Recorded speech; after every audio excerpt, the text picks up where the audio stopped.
यदि आपने CUET UG का एप्लीकेशन फॉर्म फिल किया है तो ये वीडियो आपके लिए बहुत ही इंपॉर्टेंट होने वाला है, क्योंकि इस वीडियो में मैं आपको लेटेस्ट अपडेट जो NTA की तरफ से आया है वो बताने वाला हूं। और जब करेक्शन विंडो ओपन होगी तब आप क्या क्या एडिट कर पाएंगे, और करेक्शन विंडो की डेट जो एक्सटेंड हो गई है तो अब आगे क्या हो गई है, वो सारी चीजें इसमें डिस्कस करने वाला हूं।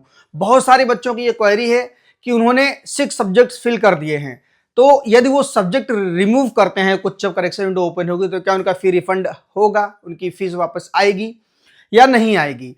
कुछ बच्चों की ये क्वेरी है, क्या वो ईमेल आईडी कॉन्टेक्ट नंबर ये चेंज कर सकते हैं, क्या photo signature mother's name father's name change कर सकते हैं, क्या यूनिवर्सिटीज ऐड कर सकते हैं, क्या कोर्स जो उन्होंने लिया हुआ है उसको एडिट कर सकते हैं, क्या ऐड कर सकते हैं, सब्जेक्ट्स ऐड कर सकते हैं क्या। ऐसी क्वेरीज बहुत सारे बच्चों की हैं, तो इन सभी क्वेश्चंस का आगे रिप्लाई देने वाला हूं। बट उससे पहले जो NTA का लेटेस्ट अपडेट है वो मैं आपको बता देता हूं, जो बेसिकली यहां पर यदि आप आके NTA की CUET की जो ऑफिशियल वेबसाइट है यहां पर आएंगे, यदि आपको अपने सिस्टम पर चेक करना है तो यहां पर डालिए exams.nta.ac.in। ओके, तो यहां पर देखिए कुछ इस तरह का इंटरफेस आपके सामने ओपन होगा। जब यहां पर नीचे यहां पर देखिए पब्लिक नोटिस जो NTA की तरफ से आई हुई है, यहां पर क्लिक करेंगे। फर्स्ट है जो ये extension of date of registration for common university entrance test CUET UG, इस पर आप क्लिक कर दीजिए क्योंकि 31 की ये है, कल ही अपलोड की गई है ये नोटिस। सो इस पर आप यदि क्लिक करेंगे तो ये कुछ इस तरह से ओपन हो जाएगी नोटिस आपके सामने। इसमें आप सारी चीजें देख पाएंगे कि जो बेसिकली जो लास्ट डेट अभी फॉर्म फिलिंग की है वो बढ़ा दी गई है। पहले 26 मार्च थी, 26 मार्च से बढ़ा के 31 मार्च कर दी गई थी। यहाँ पर देखिए रिवाइज डेट्स यहाँ पर दी हुई है कि जो online submission of application form की है वो 31 मार्च तक बढ़ा दी गई थी, सबको पता है ये। लेकिन अब इन्होंने फिर से अगेन रिवाइज कर दिया उस डेट को, और ये बढ़ा के अब इन्होंने 5 अप्रैल कर दी है। तो जो करेक्शन विंडो आपकी 2 अप्रैल को ओपन होने वाली थी, वो करेक्शन विंडो अब यहां पर आप देखिए कब ओपन होने वाली है। यहां पर यदि आप देखेंगे ये करेक्शन इन पार्टिकुलर्स, जो करेक्शन आपकी होंगे वो 6 अप्रैल से ओपन होंगे। यहां पर देखिए क्लियरली मेंशन है कि 6 April 2024 to 7 April 2024 up to 11:50 PM। Okay, तो 6 और 7 अप्रैल को अब आपकी करेक्शन विंडो ओपन होगी। जो भी बच्चे अपने फॉर्म में एडिट करना चाहते हैं वो 6 और 7 अप्रैल को अब एडिट कर पाएंगे। और जिन बच्चों ने अभी तक फॉर्म फिल किया था बट उन्होंने फीस पे नहीं की तो उन्होंने बहुत बड़ा रिस्क लिया। आज भी कई बच्चों की ये क्वेरी थी, आज भी हमारे जो हेल्पलाइन नंबर है उस पर कई बच्चों के कॉल्स आए हुए हैं। उन्होंने क्या पूछा है हमारी टीम से कि सर हमने CUET फॉर्म अप्लाई कर दिया है बट अभी फी पे नहीं की है, CUET एप्लीकेशन जो प्रोसीजर उसको कंप्लीट कर दिया, कॉन्टेक्ट नंबर वेरीफाई करा दिया है, क्या हम करेक्शन विंडो ओपन होगी तब फॉर्म फी पे कर सकते हैं जो बेसिकली एप्लीकेशन फॉर्म की फी है। तो बिल्कुल ऐसा मत करिएगा आप, क्योंकि आपका जो CUET फॉर्म है वो रिजेक्ट हो जाएगा, क्योंकि वो इनकम्प्लीट रह जाएगा। वो तो अच्छा हुआ कि आपके गुड लक था, या जो भी कह लीजिए कि CUET ने जो बेसिकली डेट बढ़ा दी, उसने एक्सटेंड कर दी है फॉर्म फिलिंग की जो लास्ट डेट है। यदि 31 मार्च ही उसने डेट रखी होती तो आप सबके फॉर्म ही कैंसिल हो गए होते, क्योंकि आपके इनकम्प्लीट फॉर्म होते, उस केस में वो रिजेक्ट हो जाते सभी के फॉर्म। तो जो बच्चे ऐसे मिस्टेक किए हैं, कर दिए हैं, ऐसे मिस्टेक इन्होंने भी की है कि 31 मार्च जो कल लास्ट डेट थी उन्होंने तब तक फॉर्म फिल कर दिया था, उन्होंने फीस पे नहीं की थी। तो 5 अप्रैल जो लास्ट डेट है उससे पहले पहले आप लोग एप्लीकेशन फी पे कर दीजिए, अदरवाइज आपका फॉर्म जो एप्लीकेशन फॉर्म है वो रिजेक्ट हो जाएगा। क्लियर? जो भी आप एडिट करेंगे वो 6 और 7 अप्रैल को, जैसा कि यहां पर मेंशन है 6 और 7 अप्रैल को कर पाएंगे।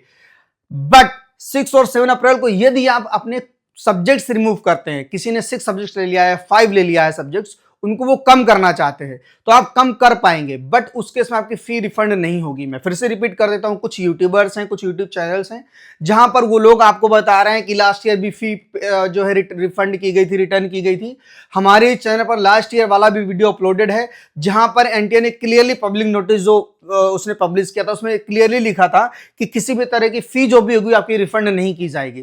तो वो जो ऐसा बोल रहे हैं कि आपकी फी रिफंड हो जाएगी, रिटर्न हो जाएगी, लास्ट ईयर भी हुई थी बच्चों की, कुछ लेट से हुई थी, ऐसा कुछ बोल रहे हैं जो चैनल्स पे कुछ जो है यूट्यूबर्स, कुछ स्टूडेंट्स हैं बेसिकली, तो उनको इस चीज की अभी जानकारी नहीं है इसलिए ऐसा बोल रहे हैं अपनी तरफ से। बट ऐसा ऑफिशियली यदि आप चेक करेंगे और मेरे प्रीवियस वीडियो जो बेसिकली लास्ट ईयर वाली वीडियो उन पे जाके आप देख सकते हैं कि लास्ट ईयर भी किसी बच्चे की किसी भी तरह की फी वापस नहीं हुई है, रिटर्न नहीं हुई है। इस बार भी अभी NTA की तरफ से ऐसा कुछ भी नहीं बोला गया कि आपकी फीस वो रिटर्न करेगा। तो आप मान के चलिए कि आपकी फी रिफंड नहीं होने वाली है। और एक ये थोड़ा सा NTA से मुझे भी शिकायत है पर्सनली, बच्चों की जो बेसिकली मिस्टेक करती है उनकी तो कंप्लेन है ही, कि आप जब बच्चों से जब सब्जेक्ट सिलेक्ट करवा रहे हैं उसके बाद एप्लीकेशन प्रोसीजर कंप्लीट करवा रहे हैं, वहां पर फी आप शो नहीं कर रहे कि बच्चों को इतनी पे करनी होगी। जब वो एप्लीकेशन प्रोसीजर कंप्लीट हो जाता है उसके बाद आप शो करवा रहे हैं, और बच्चे को वहां एडिट करने का ऑप्शन नहीं दे रहे कि वो सब्जेक्ट अगर कम करना चाहे तो कम कर सके। ये थोड़ा सा मुझे भी पर्सनली ये थोड़ा सा एनटीए से सेटिस्फाइड नहीं हूं मैं उसके इस डिसीजन से, और बहुत सारे बच्चों के साथ ये प्रॉब्लम हो रही है, क्योंकि यदि किसी बच्चे ने 6 सब्जेक्ट सिलेक्ट कर लिया है और वो जनरल कैंडिडेट में आ रहा है तो बहुत फीस हो जा रही है, 2000 एबव निकल जा रही है। सभी बच्चों के लिए तो पे जो फीस है इतनी ज्यादा पे करना संभव नहीं हो पाता है, क्योंकि कई सारे बच्चों के लिए 100-200 रुपए भी बहुत ज्यादा होता है, और कुछ बच्चे हैं जिनके लिए फीस एक्स्ट्रा पे करने में उन्हें कोई प्रॉब्लम नहीं होने वाली है, बट कई सारे ऐसे बच्चे हैं जिनके लिए प्रॉब्लम हो सकती है। कुछ बच्चों ने क्या किया है कि घर वालों से फीस ले ली उन्होंने 6 सब्जेक्ट की, और एप्लीकेशन में 3 सब्जेक्ट्स फिल किया और उसको पे करके जो रिमेनिंग फीस उनकी बची उससे पार्टी कर ली, दोस्तों को पार्टी दे दी। तो ऐसा आप लोग मत करिए। हमारे इसी चैनल पर पहले भी 2-3 वीडियो अपलोड किए जा चुके हैं जो बेसिकली इससे रिलेटेड है कि जब आपका एप्लीकेशन प्रोसीजर कंप्लीट हो जाएगा, यहाँ पर मैं डिस्क्रिप्शन में भी उसका लिंक प्रोवाइड करवा दूंगा, जो इस वीडियो का डिस्क्रिप्शन है उसमें लिंक आपको मिल जाएगा, कि जब आपका एप्लीकेशन प्रोसीजर कंप्लीट हो जाएगा उसके बाद जो आपकी पीडीएफ है उसको एक बार जरूर चेक कर लेना। उस पीडीएफ को कैसे चेक करना है उस वीडियोस में मैंने बताया हुआ है, जिससे कि आप जिस भी यूनिवर्सिटी में जिस भी कोर्स में आपने अप्लाई किया है उसकी एलिजिबिलिटी से आउट ना हो। अदरवाइज आपका फॉर्म फिल करना ना करना का कोई मीनिंग नहीं रह जाएगा, क्योंकि कई बच्चों की कॉल आती है, जब भी हमारा जो हेल्पलाइन नंबर हम लोगों ने बच्चों को दिया हुआ है कि आप लोग किसी भी तरह की क्वेरी है इस पे बात कर सकते हैं, या कमेंट सेक्शन में हमें लिख सकते हैं, वहां रिप्लाई आएगा। तो कमेंट में भी यदि जो पहले वीडियो इस चैनल पर अपलोडेड है वहां पे भी आप कमेंट सेक्शन में जाके देखेंगे, तो कई बच्चे बोल रहे हैं सर हमने 6 सब्जेक्ट से 5 सब्जेक्ट्स फिल कर दिए, उनको रिमूव कैसे करना है, हम रिमूव करना चाहते हैं। जब हमारी टीम ने उनसे पूछा कि आप क्यों रिमूव करना चाहते हैं, तो कहते सर हम 3 सब्जेक्ट से लेके भी तो एग्जाम दे सकते हैं। उनको यही अभी तक नहीं बताया है किसी ने आइडिया, उनको यही नहीं है कि जो एलिजिबिलिटी है जिस यूनिवर्सिटी में अप्लाई कर रहे हैं वो चेक करने के बाद उसके अकॉर्डिंगली ही आपको सब्जेक्ट चूज करना है, सिलेक्ट करना है, ऐड करना है अपने सीयूटी फॉर्म में। यदि आप जो भी बेसिकली मैं यहां पे एक बार पीडीएफ ओपन कर देता हूं उसकी, यदि आप सब्जेक्ट्स जो भी आप सिलेक्ट कर रहे हैं वो 3 ले लेंगे और वहां एलिजिबिलिटी जो है वहां पे सब्जेक्ट से रिक्वायरमेंट है, वहां ज्यादा सब्जेक्ट से रिक्वायरमेंट है, तो आप वहां की एलिजिबिलिटी से ही आउट हो जाएंगे, वहां आपका एडमिशन ही नहीं होने वाला है, तो क्या मीनिंग रह जाएगा आपका एग्जाम देने का। तो जो भी बच्चे सब्जेक्ट रिमूव करना चाह रहे हैं वो एक बार पीडीएफ अपने फॉर्म की जो भी उन्होंने एप्लीकेशन फॉर्म फिल कर दिया है, उसको कंप्लीट कर दिया है, उसकी पीडीएफ एक बार ओपन करके जरूर देख लीजिए। और जब पीडीएफ ओपन करके आप लोग देखेंगे तो यहां पर इस सेक्शन में आ जाइए, एक बार थोड़ा सा ये अभी ब्लर है, क्लियर हो जाएगा। यहां पर आके देखिए आप, यहां पर जो भी आपने यूनिवर्सिटी ऐड की है वो यहां पर शो हो रही होगी। ये सारी लिस्ट यूनिवर्सिटीज जो आपने चूज की हैं, यहां पर जो आपने कोर्स ऐड किए हैं उसके साइड में यहां पर आपको सारे वो सब्जेक्ट्स आपको मिल जाएंगे जो सब्जेक्ट्स रिक्वायर्ड हैं इन यूनिवर्सिटीज में इस कोर्स के लिए। मैं फिर से रिपीट कर देता हूं, जो आपने यूनिवर्सिटी ऐड की है, बहुत इंपॉर्टेंट है, ध्यान से सुनिए, इसको स्किप मत करना, भगाना नहीं है। जो यूनिवर्सिटी आपने बेसिकली ऐड की हैं, जो कोर्स आपने ऐड किए उस यूनिवर्सिटीज में, उनमें क्या रिक्वायर्ड पेपर्स हैं जो बेसिकली आपको लेना ही लेना, ऐड करना है अपने वहां पर, वो यहां दिए हुए हैं। इनका एक कॉम्बिनेशन आप बना लीजिए, जैसे मैथमेटिक्स यहां भी है, मैथमेटिक्स यहां भी है, मैथमेटिक्स यहां भी है, तो मैथमेटिक्स आप लिख लीजिए, एक मैथमेटिक्स हो गया, प्लस फिजिक्स यहां है, यहां फिजिक्स है, यहां भी फिजिक्स है, फिजिक्स भी हो गया, 2 पेपर हो गए। यहां केमिस्ट्री है, यहां केमिस्ट्री नहीं है, यहां नहीं है, तो केमिस्ट्री यहां पे कंपलसरी है, तो केमिस्ट्री आपको लेना है, 3 हो गए। यहां पर देखिए एग्रीकल्चर, बायोलॉजी, मैथमेटिक्स कोई एक, तो ये आप 3 पेपर लेके यहां पे दे सकते हैं। बट किसी किसी यूनिवर्सिटी में एक लैंग्वेज और जीटी भी रिक्वायर्ड है वहां के कोर्स में, तो आप लोग यहां जब आप पेपर सिलेक्ट जो आपने किए वो चेक कर लीजिए। यहां पर वो सारे टेस्ट पेपर हैं, test paper subject selection, test paper 1 में आपने क्या सिलेक्ट किया, टेस्ट पेपर 2 में क्या किया है, टेस्ट पेपर 3 में क्या किया है, ये चेक कर लीजिए कि जो यहाँ रिक्वायर्ड सब्जेक्ट्स हैं वही आपने यहाँ पर सिलेक्ट किए हैं या नहीं, ऐड किए हैं या नहीं। और यहाँ पर मीडियम, जिस मीडियम में आप पेपर चाहते हैं, यदि आप इंग्लिश मीडियम के स्टूडेंट हैं तो यहाँ पर इंग्लिश मीडियम आपके होना चाहिए, यदि आप हिंदी मीडियम के तो यहाँ पर हिंदी मीडियम होना चाहिए। अदरवाइज आपके लिए बहुत प्रॉब्लम होने वाली है बच्चे। आप लोग यहाँ पे जो रिक्वायर्ड पेपर्स हुए यदि आपने यहाँ पे ऐड नहीं किया तो आप वहां की एलिजिबिलिटी से ही आउट हो जाएंगे। इन सारी यूनिवर्सिटीज में, इन सभी कोर्सेज में आपका एडमिशन होने ही नहीं वाला है, किसी भी कोर्स में एडमिशन नहीं होगा, आप एकदम आउट हो जाएंगे उससे। तो इसलिए जब भी फॉर्म आपने अप्लाई कर दिया जहां से भी किया, उसकी पीडीएफ फॉर्म अप्लाई डाउनलोड कर लीजिए। पीडीएफ को आप अपने फॉर्म की पीडीएफ को ओपन करके ये जरूर टैली कर लीजिए। ये चेक करने के बाद फिर जो एग्जाम सेंटर्स हैं आपके वो चेक कर लीजिए कहां है, क्योंकि जब करेक्शन विंडो ओपन होगी तो अपना नाम, मदर्स नेम, फादर्स नेम, अपनी फोटो, सिग्नेचर, सारा कुछ आप एडिट कर सकते हैं। आप कोर्स ऐड कर सकते हैं, कोर्स रिमूव कर सकते हैं, सब्जेक्ट ऐड कर सकते हैं, सब्जेक्ट रिमूव कर सकते हैं, यूनिवर्सिटी ऐड कर सकते हैं, यूनिवर्सिटी रिमूव कर सकते हैं। और यदि आप एग्जाम सेंटर जो है उसको चेंज करना चाहते हैं तो वो भी आप एडिट कर पाएंगे आप। यदि आप इसके अलावा जैसे आप ईमेल आईडी चेंज करना चाहते हैं तो ईमेल आईडी आप चेंज नहीं कर सकते। कुछ बच्चों की क्वेरी है कि उनका जो पीडीएफ है उसमें ईमेल आईडी उनका कैपिटल लेटर में शो हो रहा है, एक जो फर्स्ट अल्फाबेट है वो, बाकी सारा स्मॉल लेटर में है, तो उन्हें लग रहा है कि वो मिस्टेक कर गए हैं।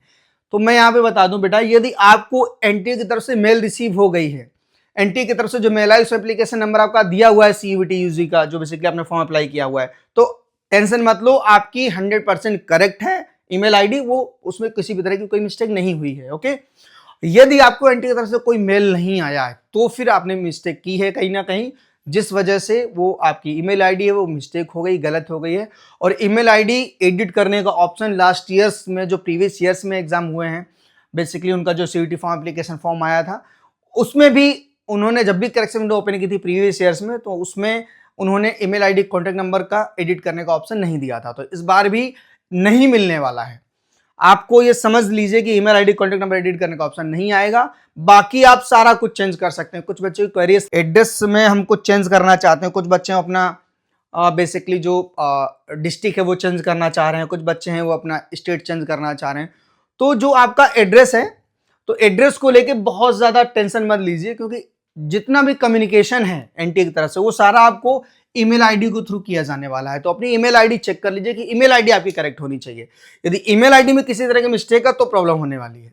यदि आपके एड्रेस में किसी भी तरह की मिस्टेक है तो वो चलेगा, कोई प्रॉब्लम नहीं है, क्योंकि आगे एनटी जितना भी कम्युनिकेशन करेगा सारा ईमेल आईडी से करेगा। पहले होता था कि वो ऑफलाइन आपके पास कॉल लेटर सारी चीजें भेजता था, एडमिट कार्ड एंड सारी चीजें। तो आप अभी फिलहाल इस पे फोकस करिए कि जो आपकी प्रिपरेशन है एग्जाम की वो अच्छे से चल रही हो, और अपने एप्लीकेशन फॉर्म को चेक कर लीजिए। किसी भी तरह का आप करेक्शन का है तो आप करेक्शन कर लीजिए।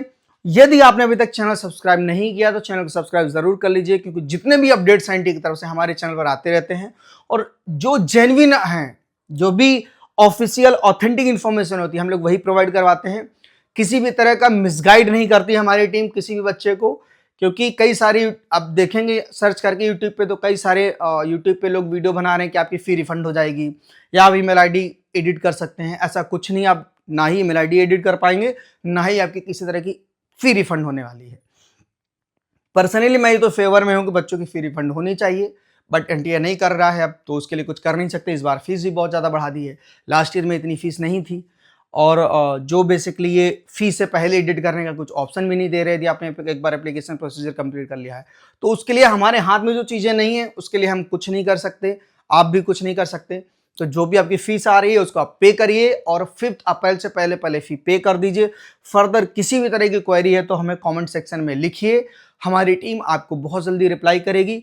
हमारा ये टेलीग्राम चैनल का लिंक जो है वो हमारे इस वीडियो के डिस्क्रिप्शन में भी मिल जाएगा, और जो कमेंट सेक्शन है, कमेंट में पिन कमेंट टॉप पे कमेंट मिल जाएगा जहां पर टेलीग्राम चैनल का लिंक दिया हुआ है, उसको जरूर ज्वाइन कर लीजिए जो टेलीग्राम ग्रुप है, क्योंकि जितने भी लेटेस्ट अपडेट्स हैं एनटीए की तरफ से वो सारे हम उसमें प्रोवाइड करवाते रहते हैं। कहीं बाई चांस आपको छूट जाता है, वीडियो नहीं दिख पाता है, कोई भी हमारी टीम ने अपलोड किया यहाँ पर वीडियो, किसी भी तरह का कोई अपडेट, तो आपसे यदि वो छूट जाता है तो वहां पर आपको ग्रुप में वो अवेलेबल होगा, मिल जाएगा।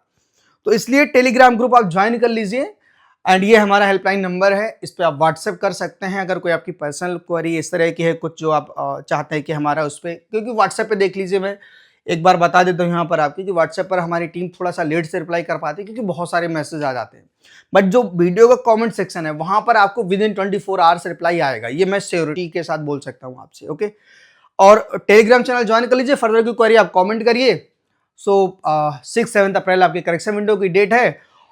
अपना जो भी आपने फॉर्म फिल किया है देन आप एडिट कर सकते हैं उसको। सो गॉड ब्लेस यू, अच्छे से अपनी प्रिपरेशन करिए और चैनल को सब्सक्राइब जरूर कर लीजिए।